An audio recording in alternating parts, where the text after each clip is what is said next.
समय लगेगा रुशाली, परंतु इनकी घृणा का अंत होगा। मेरे लिए इनके हृदय के द्वार खुलेंगे।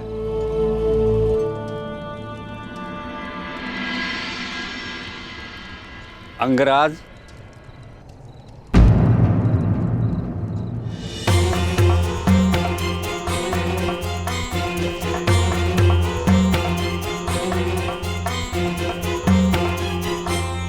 यह लेप तुम्हारे घाव के उपचार के लिए है।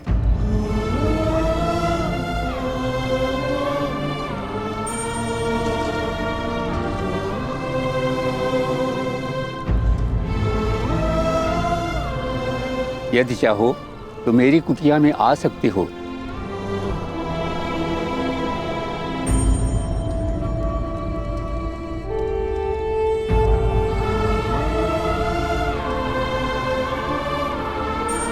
पहली किरण का आगमन हो गया। कभी कभी अंतिम युद्ध जीतने के लिए प्रारंभ में पराजय सहनी पड़ती है रुशाली।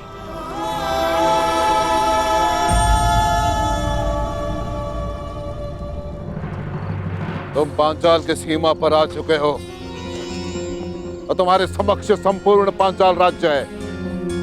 कल प्रातः तुम्हें अवसर मिलेगा अपने शौर्य, अपने पराक्रम की सीमा जानने का, और मुझे यह जानने का कि एक गुरु के रूप में मैं सफल रहा या असफल। यदि किसी के मन में संदेह है या आग्रह है तो वो मेरे समक्ष प्रस्तुत हो।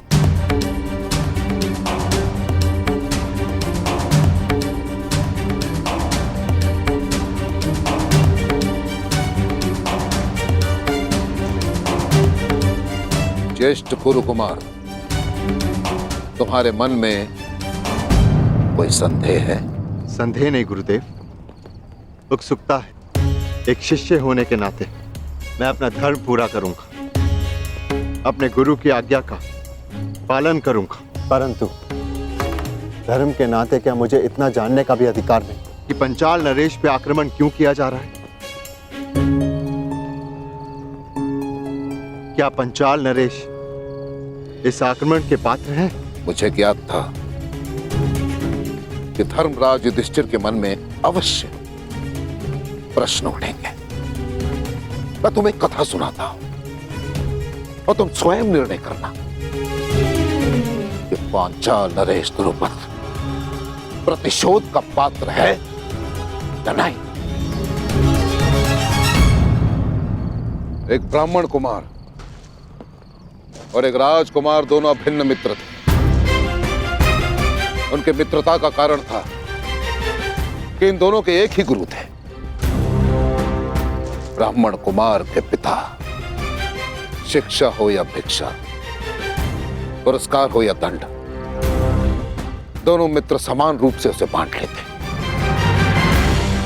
राजकुमार अपने ब्राह्मण मित्र से कहता कि जब वो राजा बनेगा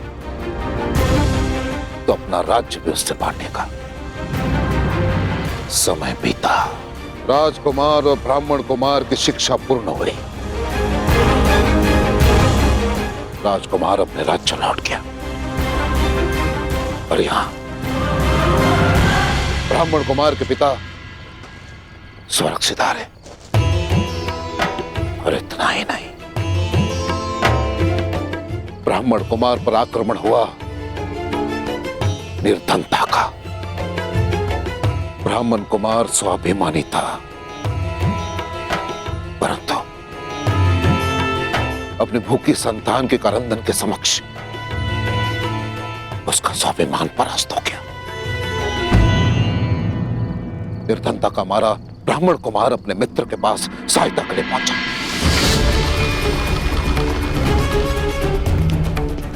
जब तक राजा बन चुका था।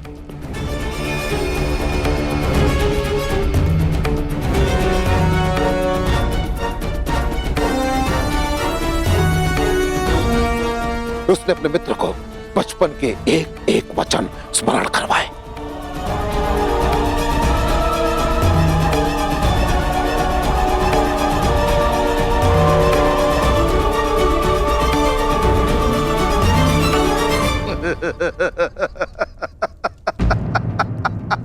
निर्धनता ने तुम्हारा विवेक, तुम्हारी बुद्धि तुमसे हर ली है। मूर्ख ब्राह्मण, बाल अवस्था में जो कुछ भी हमने कहा, जो किया, वो सब वहीं उसी आश्रम में छोड़ आए हैं हम।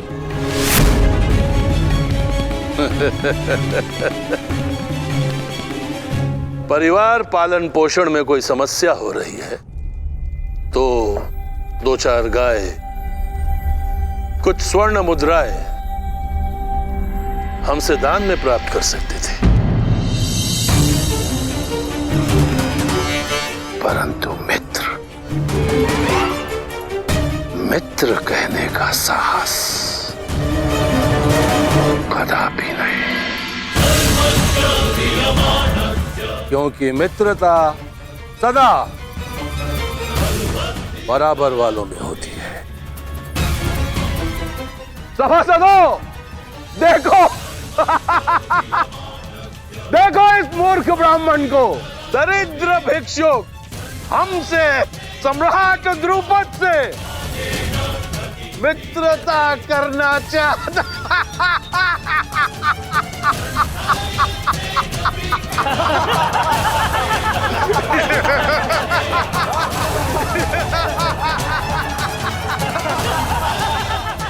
और वो आचार्य मेरे पिता ऋषि भारद्वाज थे, और वो राजकुमार पांचाल नरेश द्रुपद है, और मैं अपने 105 शिष्यों से अपने अपमान का प्रतिशोध मांग रहा हूं,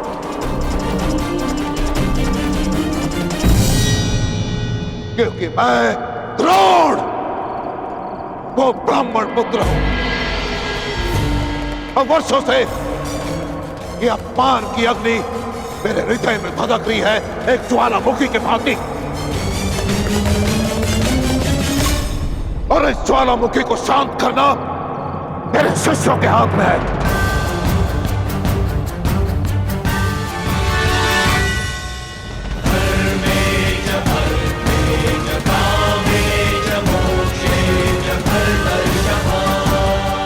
गुरुदेव, आपके अपमान के घाव पर पांचाल की पराजय का लेप लगाएंगे हम।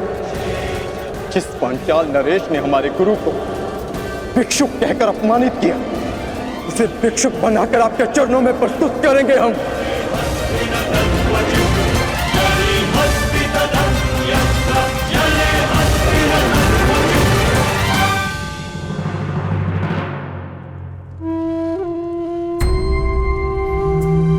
धन्यवाद महोदय, मुझे विश्वास है कि आप जैसे लोगों की सहायता से मैं अंग का उत्थान कर पाऊंगा।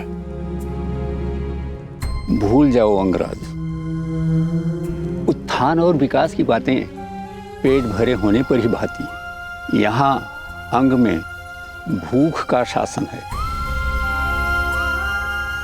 जो आश्वासनों से अपना सिंहासन नहीं छोड़ने वाली।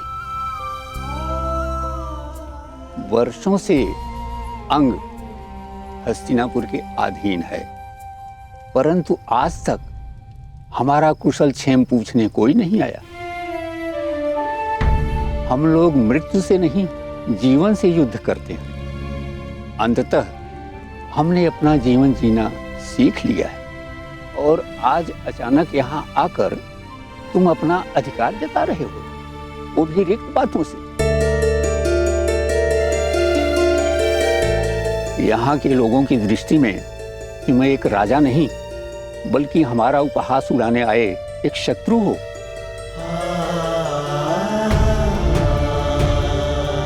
यदि ऐसा है तो आपने मेरी सहायता क्यों की?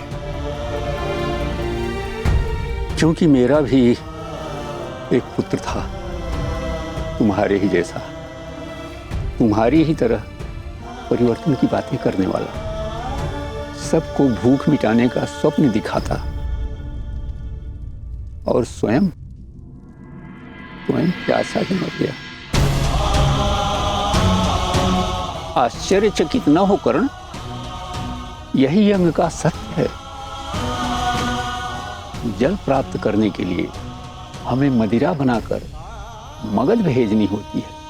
गले की अग्नि को बुझाने के लिए हमें हृदय को दग्ध कर देने वाली मदिरा बनानी पड़ती है। और मेरे पुत्र ने इसी रीति का विरोध किया था और उत्तर में मगध ने उसे जल नहीं दिया।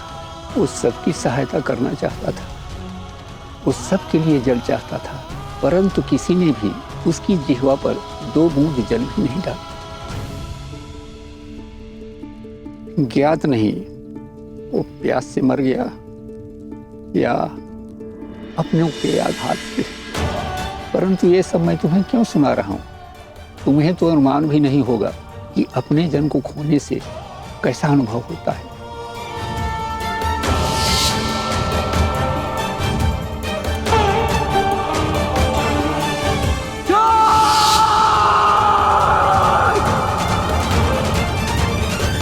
अनुमान है महोदय, और अनुभव भी। प्यास से किसी का कंठ इतना नहीं जला होगा जितना पिघले हुए स्वर्ण से शोण का कंठ। शोण मेरा भाई, आपके पुत्र को तो चीखने का, पुकारने का अवसर मिला, परंतु मेरे भाई को तो वो अवसर भी नहीं मिला। मैं यहां आया हूं उसके प्रतिकार के लिए।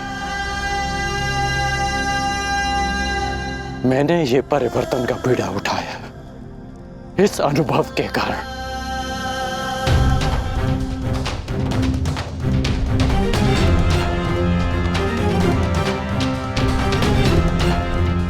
मैं पराजय स्वीकार नहीं करूंगा,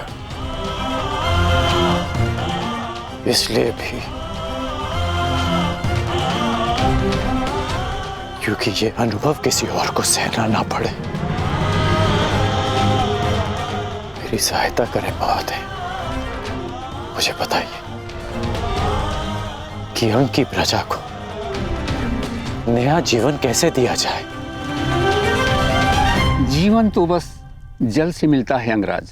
वर्षों से ये लोग प्यासे हैं, इन्हें केवल जी सकने योग्य मात्रा में ही जल मिलता है। अंगराज, यदि यहाँ परिवर्तन लाना है तो सबसे पहले जल लाना होगा। दिला सकते हो इन्हें जल पर अधिकार? मनुष्य 5 तत्वों से बना है, जल, वायु, अग्नि, आकाश, भूमि। इन 5 तत्वों पर सबका समान अधिकार है। किसने ये अधिकार छीनने का दुस्साहस किया?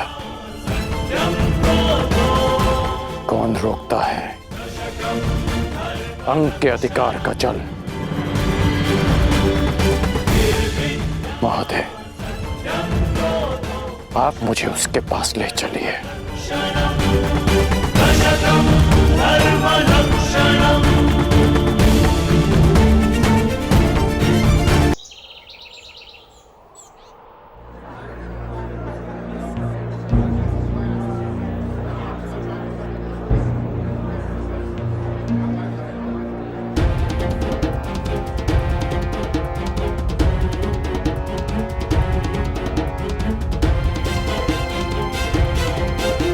जल्दी करो, ठीक, मेरे पास समय बहुत कम है।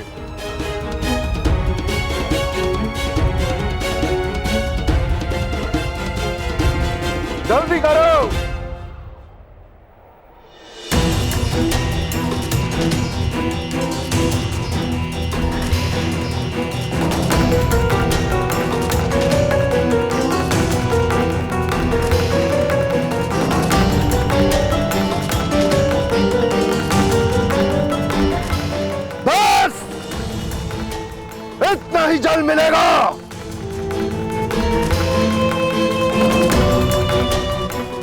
यदि तुम्हें अपने अधिकार से और अधिक जल चाहिए,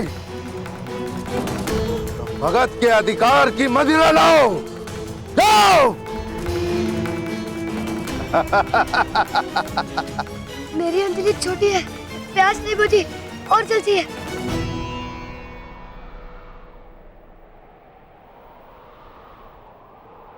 प्यास बुझानी है? हा? मैं बुझवाता हूं तुम्हारी प्यास। हाँ, यानी इस बालक को मदिरा पिला के इसकी प्यास बुझाओ। हाँ? मदिरा नहीं चाहिए, जल चाहिए।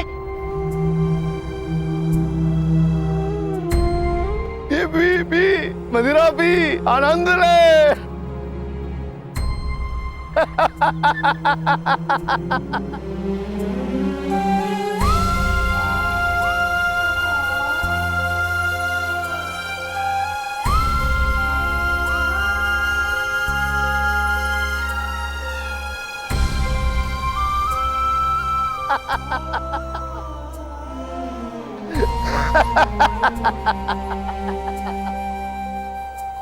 देखा तुमने अंगराज, वर्षों से ऐसे ही चला रहा है। एक अंजलि जल के लिए अपने जीवन के हर पल को मगध के नाम कर दिया है अंगवासियों ने। ये दानव मगध नरेश जरासंध का प्रतिनिधि है और अंग देश के विकास के मार्ग में सबसे बड़ी चट्टान। ये जब तक यहाँ है, अंग देश कभी भी स्वतंत्र नहीं हो सकता।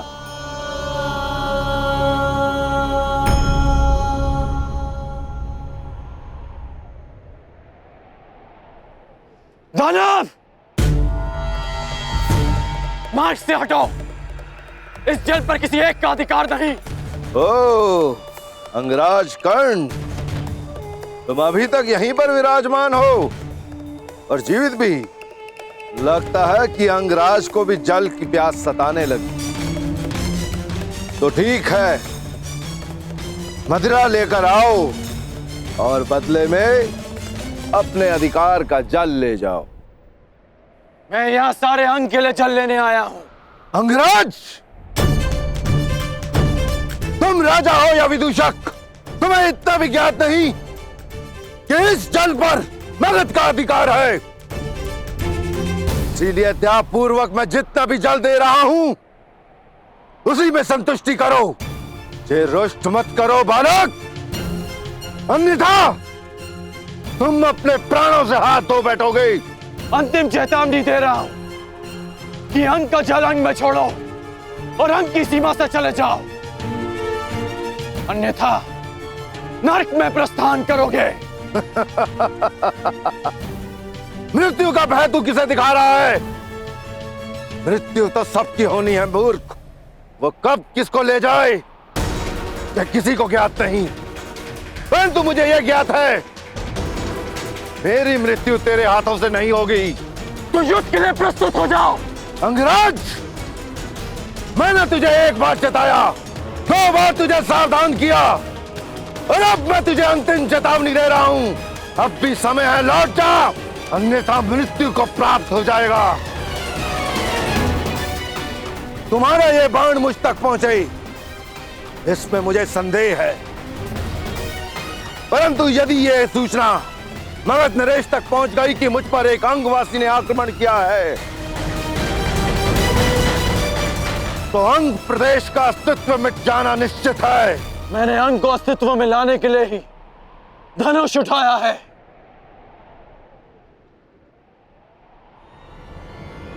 सावधान!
महामहिम, महामहिम, महामहिम, प्रणाम महामहिम।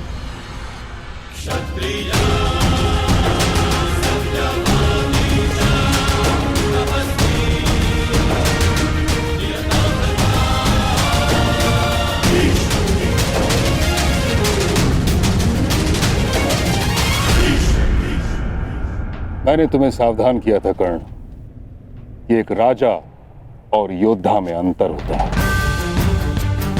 सर्वोत्तम राजा वो नहीं जो युद्ध के लिए प्रस्तुत हो जाए, वह है जो प्रजा के हित में निर्णय ले और युद्ध को टाल दे। युद्ध टालकर अब तक अंग का कौन सा हित साधा गया है महामहिम? जब परीक्षा की घड़ी हो, प्रजा त्राही त्राही कर रही हो, तो हर राजा का योद्धा बनना आवश्यक होता है। किस परीक्षा की घड़ी की बात कर रहे हो तुम कर्ण?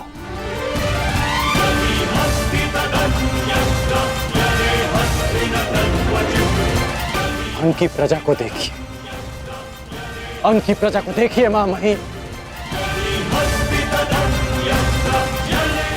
एक राजा का कर्तव्य होता है कि उसकी प्रजा संपन्न हो, कि उसके राज्य में कोई भूखा ना सोए। और यहां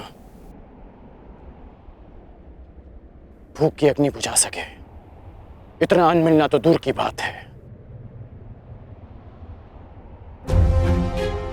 इन्हें तो इतना जल तक नहीं मिलता कि ये अपनी प्यास की अग्नि बुझा सके।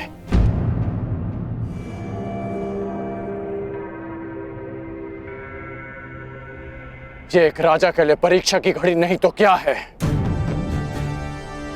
क्या हस्तिनापुर इतना दूर है कि वहां तक इनकी पीड़ा नहीं पहुंचती? या हस्तिनापुर की आंखें झूठे स्वप्न देखने में इतनी व्यस्त है कि उन्हें अंग के सूखे अश्रु नहीं दिखते? क्या कहीं ऐसा तो नहीं महामहिम कि हस्तिनापुर के गुप्तचरों ने आपको अंधकार में रखा वर्षों तक, या कहें दशकों तक? कदाचित हस्तिनापुर साम्राज्य में अंग ही ऐसा क्षेत्र होगा, किसी भी छोटे बालक को यह नहीं पता कि उसके महामहिम भीष्म दिखते कैसे। अद्भुत दृश्य।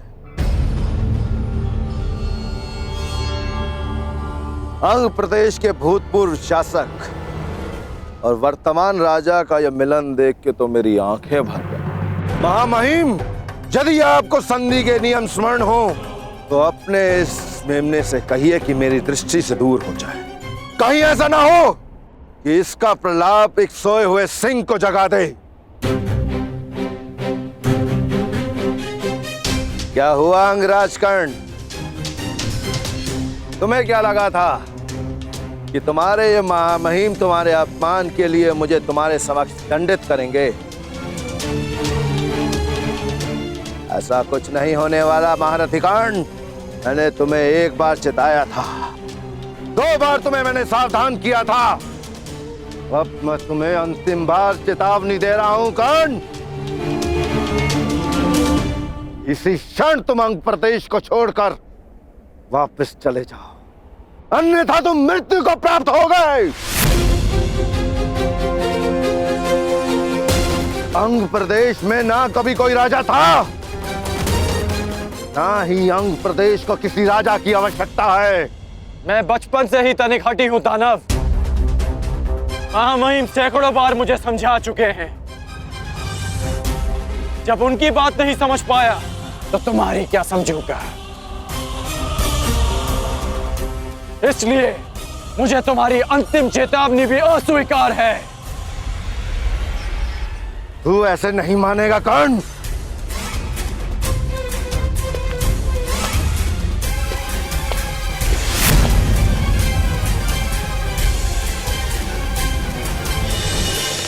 कर्ण, सावधान।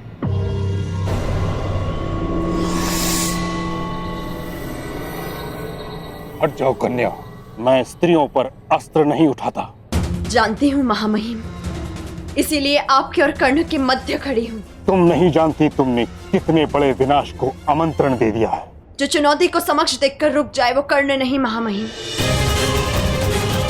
आप ही का गुरु भाई है और आप भी जानते हैं कि अब उसे रोक पाना संभव नहीं।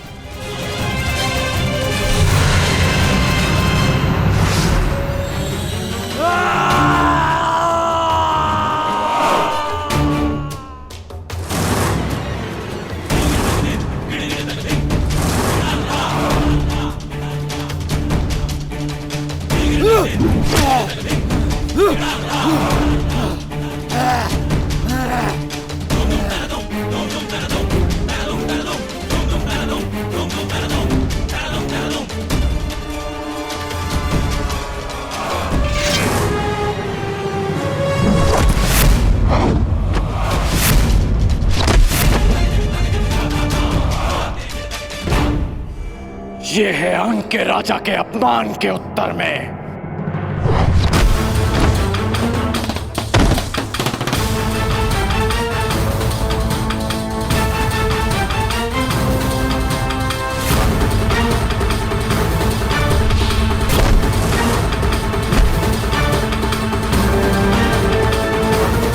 ये है महामहिम भीष्म के अपमान के उत्तर में।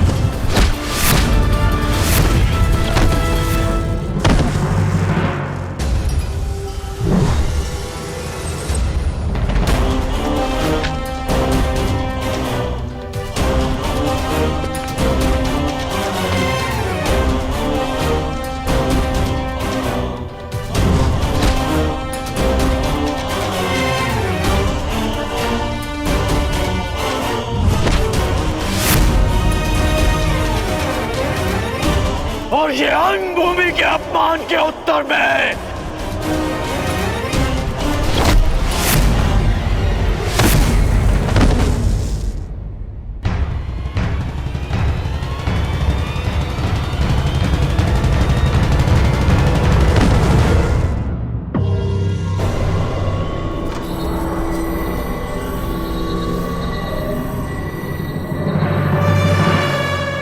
अंग की प्रजा से उसके अधिकार छीनने वाले का अंत हुआ। अंग की मानसिक स्वतंत्रता का अंत हुआ। अंग में एक नए सूर्य, एक नए प्रकाश का आरंभ हुआ। महामहिम, महामहिम, महामहिम, हमारी रक्षा कीजिए महामहिम, इस विनाश से हमें बचा लीजिए।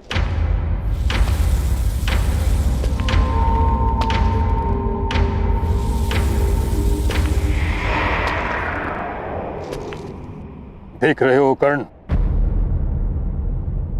अपनी प्रजा की आंखों में भय देख रहे हो।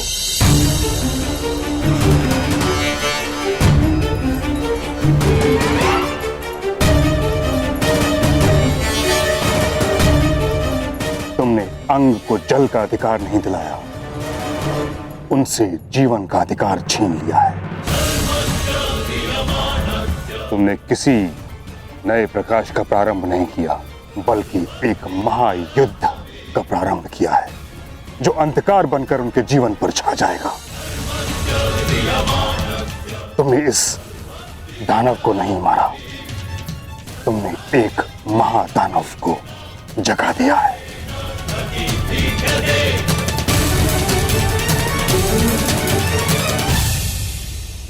तुम्हें क्या लगा भीष्म आंखें बंद करके बैठा था?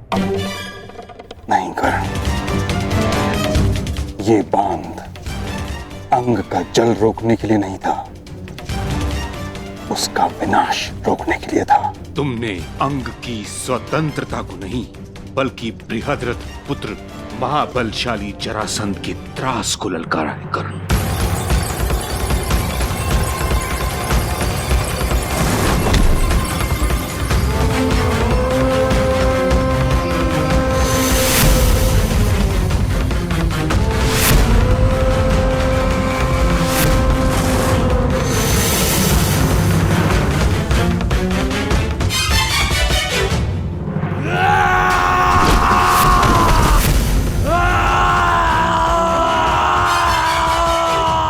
ये जरासंध जिसके बल के समक्ष वासुदेव कृष्ण को भी रण छोड़कर जाना पड़ा था।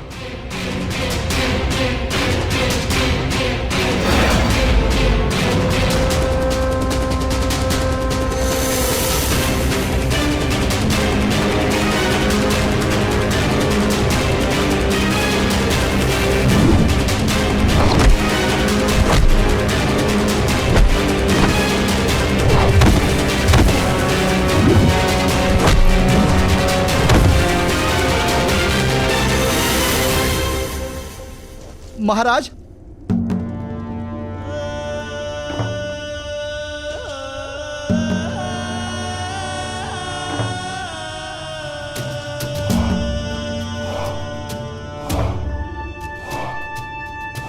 कौन था वो योद्धा? दिखने में कैसा है वो अंगराज? महाराज, उसकी भुजाओं में पर्वतों जैसा बल था।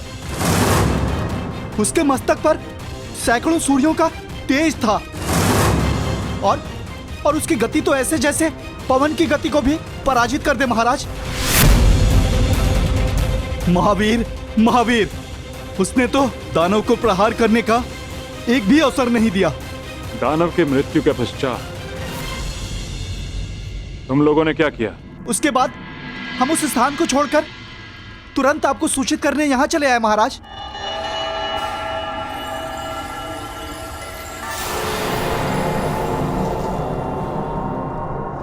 अद्भुत।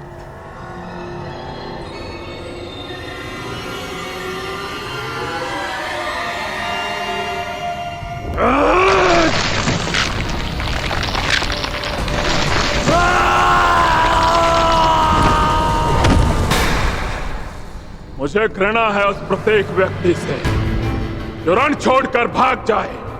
मुझे घृणा है उस प्रत्येक व्यक्ति से जो मेरे समक्ष मेरे शत्रु की प्रशंसा करे, और मुझे सबसे अधिक घृणा उससे है जो मगध नरेश को ललकारने का साहस करे।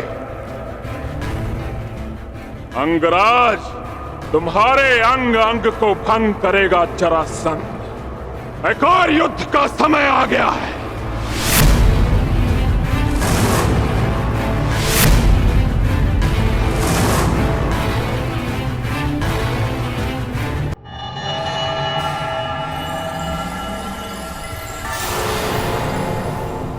समय आ गया है शिष्यों। देखना यह है कि कौन होगा वो जो मेरी शिक्षा पर खरा उतरेगा।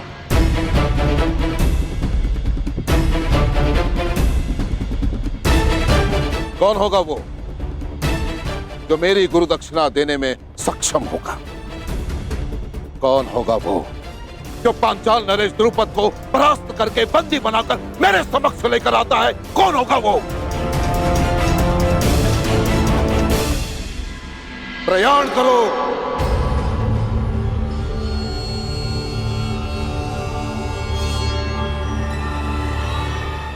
रुको!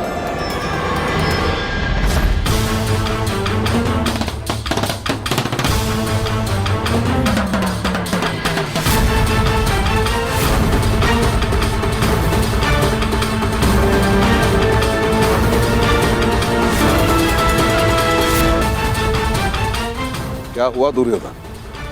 गुरुदेव, यदि पांडव और कौरव दोनों साथ साथ गए तो इसका निर्णय कैसे होगा कि सर्वश्रेष्ठ कौन है? निर्णय कैसे होगा कि युवराज कौन बनेगा? इसीलिए ये मेरा निवेदन है कि पहले हम कौरवों को पांचाल नरेश पर आक्रमण का अवसर दिया जाए। पहला अवसर तुम्हें क्यों मिलेगा दुर्योधन? सबसे ज्येष्ठ भ्राता युधिष्ठिर है। शांत भीम, शांत। दुर्योधन भी मेरा ही अनुज है। यदि दुर्योधन पहले जाना चाहता है तो मुझे इसमें कोई आपत्ति नहीं। आज्ञा दीजिए गुरुदेव। तो ठीक है दुर्योधन, पहला अवसर तुम्हें और तुम्हारे भाइयों को मिलता है।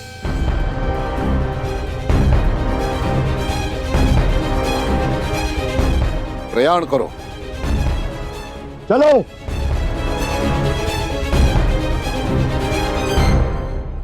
यदि अंग के स्वाभिमान और स्वतंत्रता के लिए ये युद्ध आवश्यक है तो ये युद्ध होगा। जब अंगवासी ही शेष नहीं बचेंगे तो उनकी स्वतंत्रता और स्वाभिमान का कोई मूल्य नहीं रह जाएगा कर्ण। तुम हस्तिनापुर का अंग हो। तुम्हारी मूर्खता हस्तिनापुर को एक अवंचित युद्ध की अग्नि में झुलस देगी।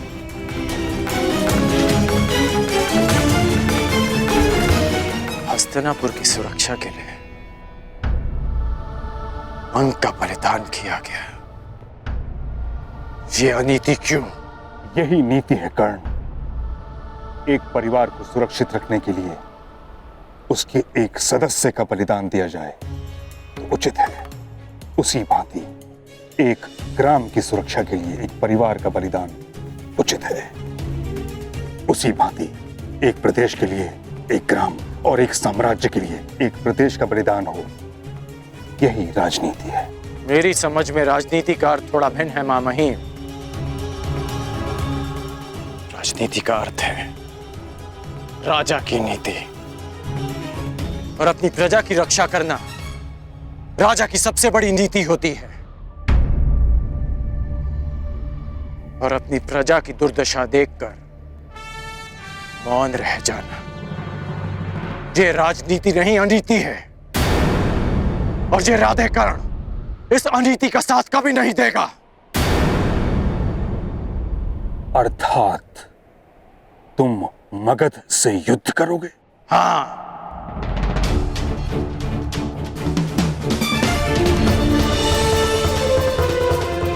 पराजित हो जाओगे कर्ण। नहीं, ये कर्ण विजयी होगा या वीर गति को प्राप्त होगा। पराजय होना तो मेरे विकल्प में ही नहीं।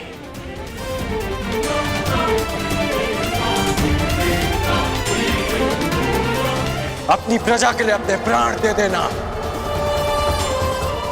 ये मेरी दृष्टि में श्रेष्ठ नीति है।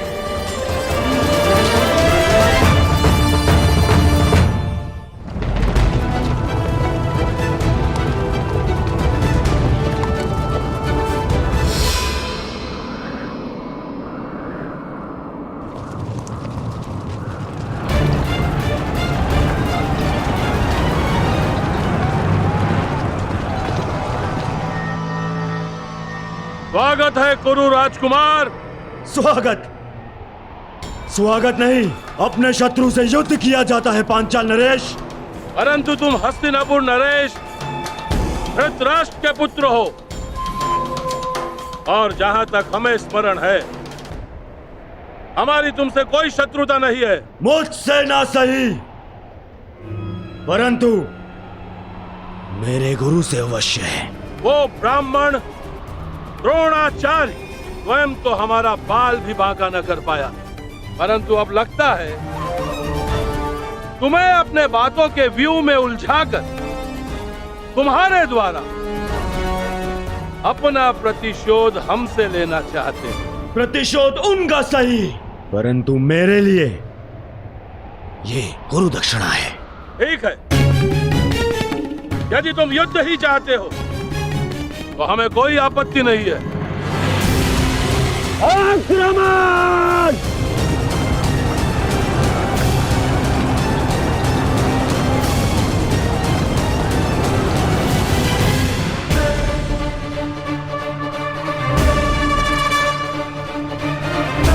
जरासंध ने आक्रमण कर दिया है।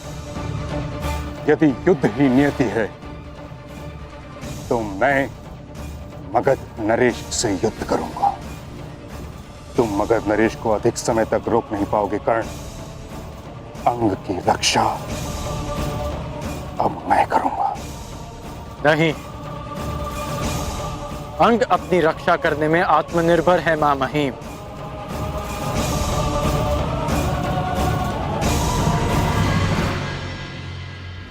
अंगवासी ये युद्ध स्वयं लड़ेंगे।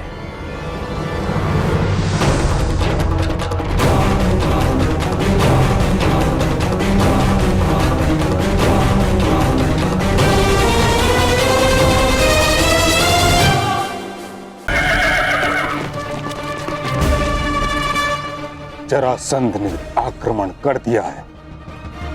यदि युद्ध ही नियति है तो मैं मगध नरेश से युद्ध करूंगा।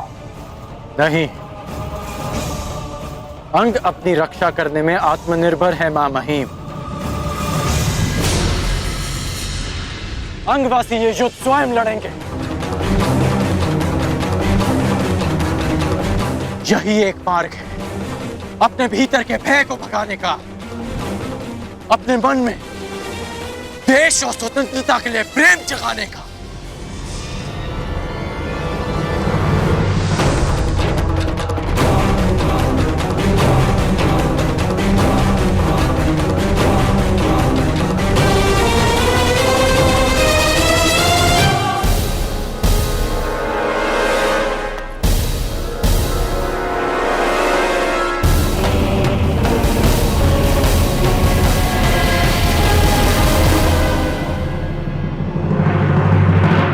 ये है वो बालक जिसने मगध नरेश को ललकारा है।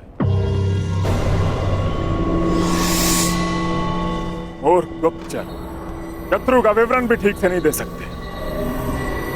कहां है वो पर्वतों का बल? कहां है वो तेज?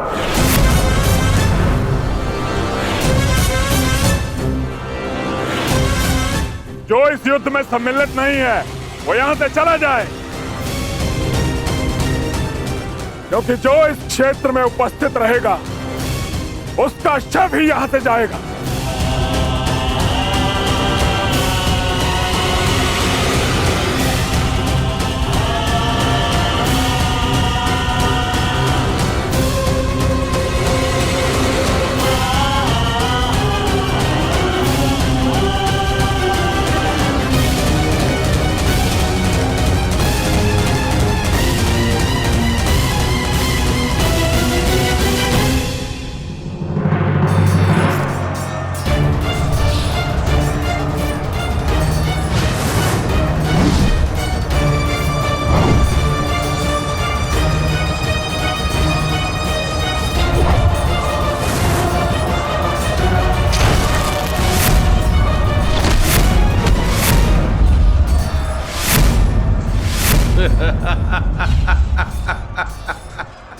युद्ध कौशल और बल दोनों तुम में है दुर्योधन,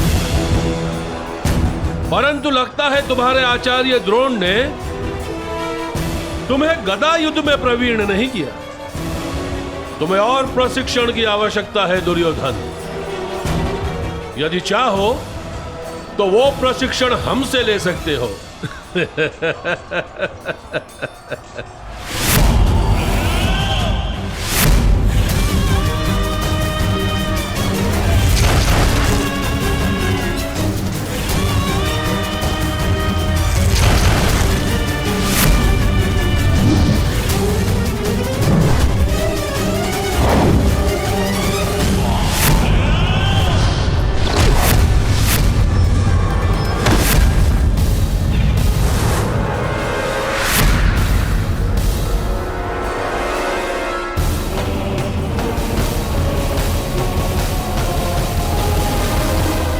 यदि तुम हस्तिनापुर के होने वाले सम्राट हो तो हमें हस्तिनापुर के भविष्य पर दया आती है।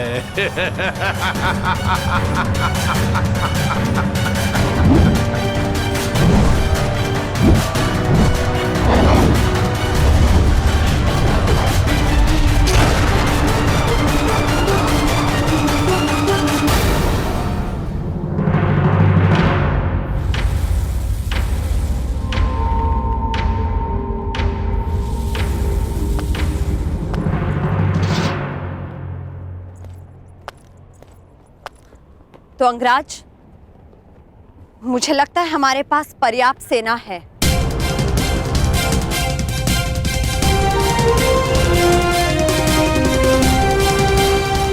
ये मेरा युद्ध है रुशाद। यदि तुम्हें तनिक भी चोट पहुंची तो मैं स्वयं को क्षमा नहीं कर पाऊंगा। अंगराज, आप भूल रहे हैं कि मैं भी अंग की प्रजा हूं और हर परिस्थिति में अपने राजा के साथ हूं।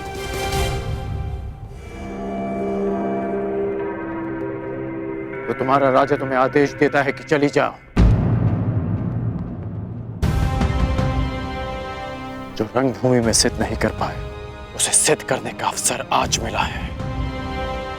क्या अपने कर्ण से ये अवसर छीन लोगी रुशाली?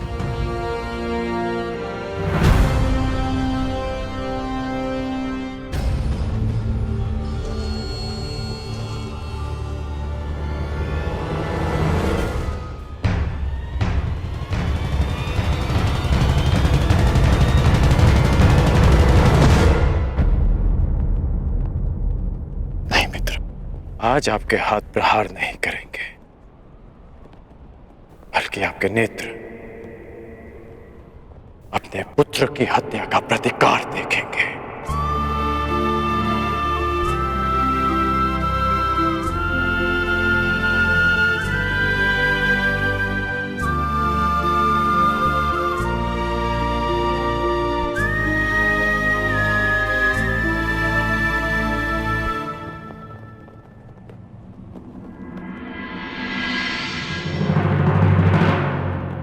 क्या हुआ अंगराज, कहीं भयभीत तो नहीं हो गए?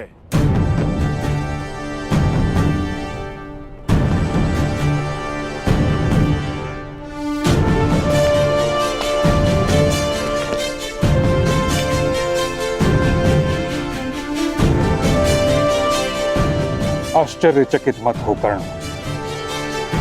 मैं भले ही तुम्हारी नीति के विरुद्ध हूं, भले ही ये युद्ध उचित है या अनुचित, किंतु तुम हस्तिनापुर का एक भाग हो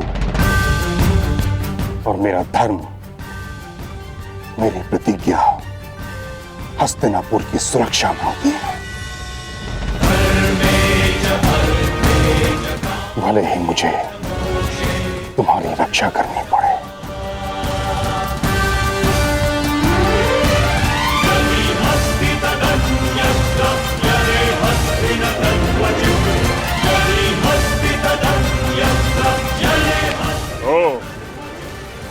तो महाबली भीष्म भी प्रत्यंचा चढ़ा रहे हैं। जिस जरासंध ने कृष्ण को भी रणभूमि छोड़ने पर विवश कर दिया था, वो तुम दोनों से क्या डरेगा?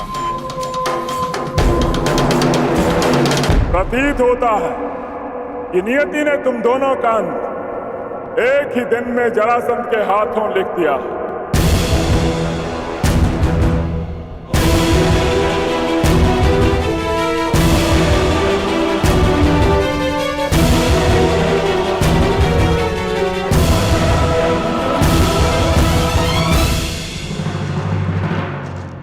प्रणिपात, पांचाल नरेश द्रुपद ने संदेशा भिजवाया है।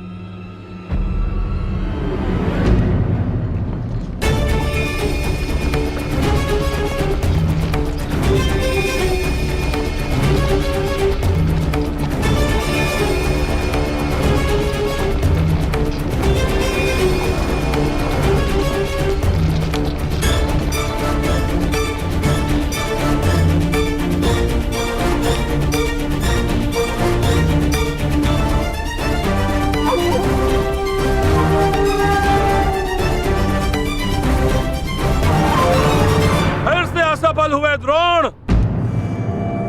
एक ही दिन में दो बार असफल। पहली असफलता पांचाल नरेश द्रुपद की शक्ति को कम आंकना, और दूसरी असफलता अपने इन शिष्यों की क्षमता को अधिक आंकना। दया आती है द्रोण, क्या अपने इन्हीं शिष्यों की क्षमता पर तुम पांचाल नरेश द्रुपद को ललकारने की चेष्टा कर रहे थे? लज्जा आती है द्रोण, तुम्हें अपना सहपाठी कहते हुए। कभी हमने साथ में शिक्षा ग्रहण की थी, अब क्या करोगे? भिक्षा मांगोगे? अपने प्राणों की या अपने इन 100 शिष्यों के प्राणों की?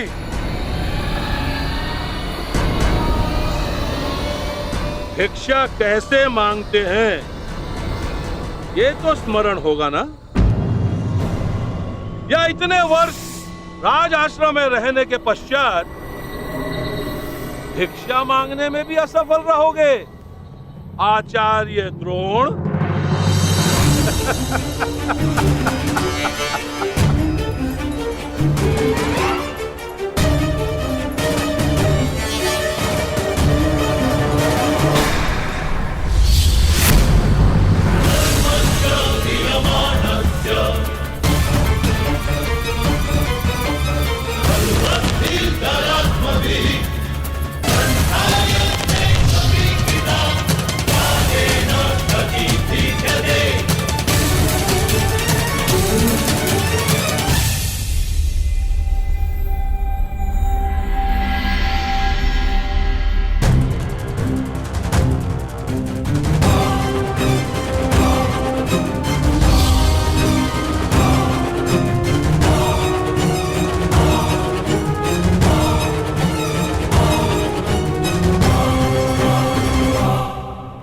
असफल तुम्हें होना है द्रुपद। मेरे शिष्यों की योग्यता को तुमने कम में आंका है। और रही बात भिक्षा की, तो समय बताएगा कि द्रोण पांचाल नरेश के समक्ष भिक्षा मांगता है या पांचाल नरेश हाथ जोड़कर द्रोण के शरण में आता है। तुमने गुरु का अपमान किया था और उसी अपमान का प्रतिशोध लेने आए हैं मेरे ये शिष्य।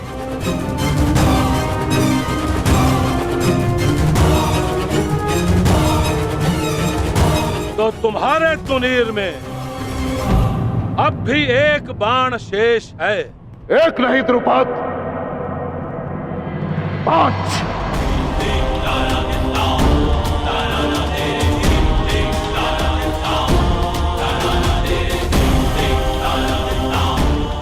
तो चुनौती प्रस्तुत करो।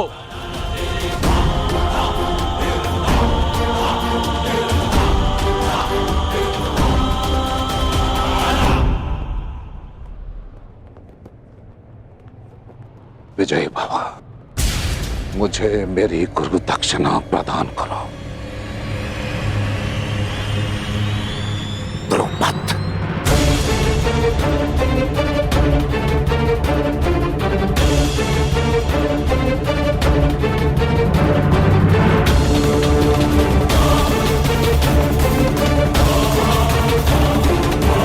युद्ध में भाग नहीं लेंगे।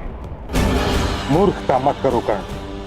यदि मैंने तुम्हारी सहायता नहीं की तो तुम जरासंध के समक्ष एक पल नहीं टिक पाओगे।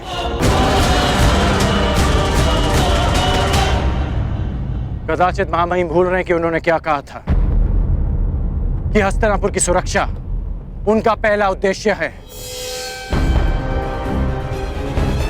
आपके धनुष से छूटा एक बाण हस्तिनापुर को महायुद्ध की अग्नि में झुलसा देगा। इसलिए आप इस युद्ध में सम्मिलित नहीं हो सकते।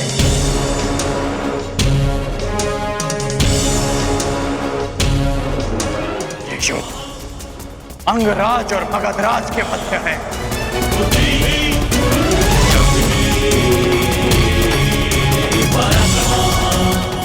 अंगराज कर्ण युद्ध के लिए प्रस्तुत है मगधराज।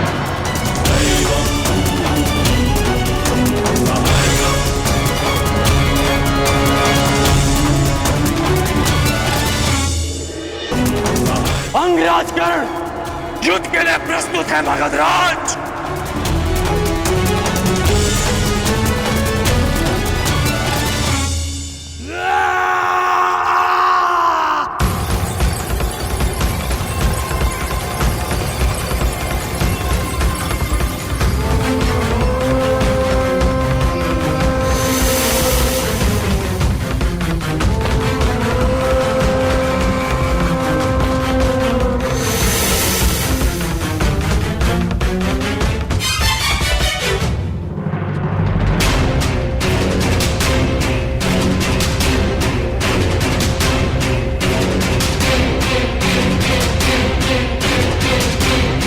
युद्ध के लिए अपना शस्त्र चुन लो अंगराज।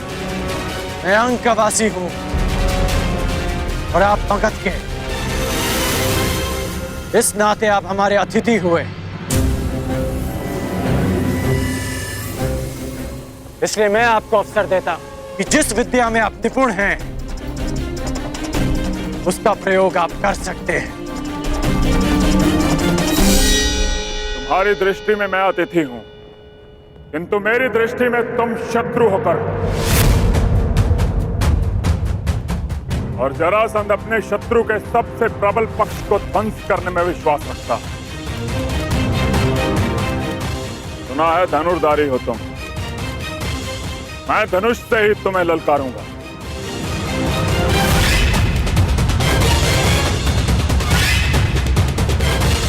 कैसी आपकी इच्छा।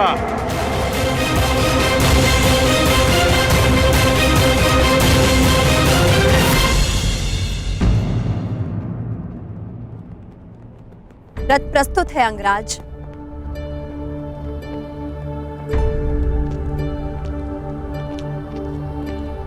भीष्म, ललकारा अंगराज ने है, किंतु संधि हस्तिनापुर ने भंग की है। इसलिए यद्यपि हस्तिनापुर युद्ध में सम्मिलित नहीं है, किंतु युद्ध की विभीषिका उसे झेलनी होगी। जरासंध का क्रोध केवल कर्ण के अंत से शांत होने वाला नहीं है, इसकी आंच हस्तिनापुर तक अवश्य पहुंचेगी। इस युद्ध से पूर्व दो बातें जानना तुम्हारे लिए आवश्यक है मगध नरेश।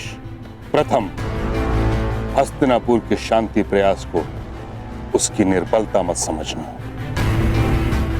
और मेरे मौन को मेरी दुर्बलता मत समझना। हस्तिनापुर की भीति और भीष्म के बाणों का बल अब भी वही है। दूसरी बात, यदि भीष्म ने तुम्हारा बल देखा है तो कर्ण का कौशल भी। इस योद्धा को बालक समझना तुम्हारे जीवन की बहुत बड़ी भूल सिद्ध होगी। कदाचित यह युद्ध तुम्हारी प्रथम पराजय लेकर आए, या कदाचित तुम्हारे लिए दुर्गम विजय पथ।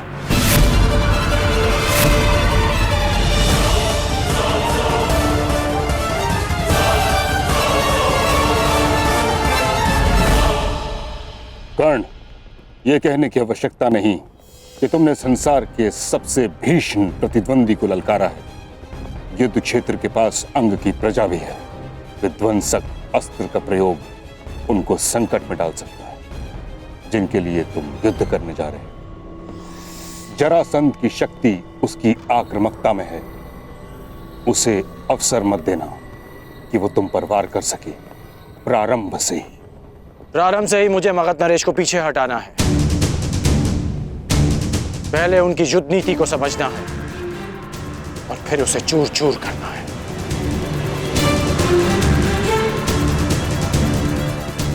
आप भूल रहे हैं मां महिम कि हम दोनों एक ही गुरु के शिष्य हैं।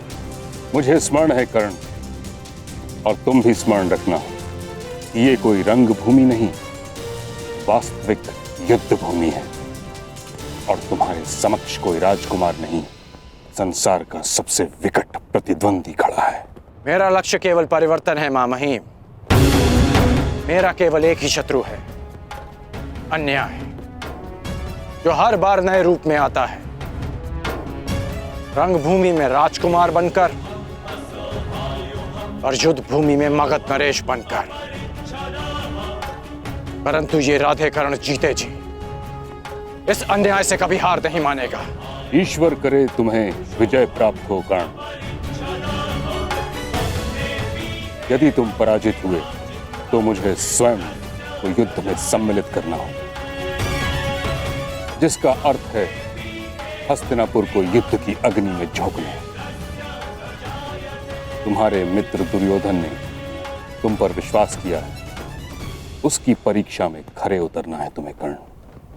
मैं वचन देता हूं मां महिम कि अपने मित्र के विश्वास की लाज रखूंगा, परंतु आपको भी वचन देना होगा कि आप मेरे कहे बिना इस युद्ध में सम्मिलित नहीं होंगे। तुम करना क्या चाहते हो कर्ण? ये युद्ध केवल अंगराज और मगध नरेश के मध्य नहीं, ये युद्ध अंग की प्रजा का, उनके भीतर छिपे भय से भी है।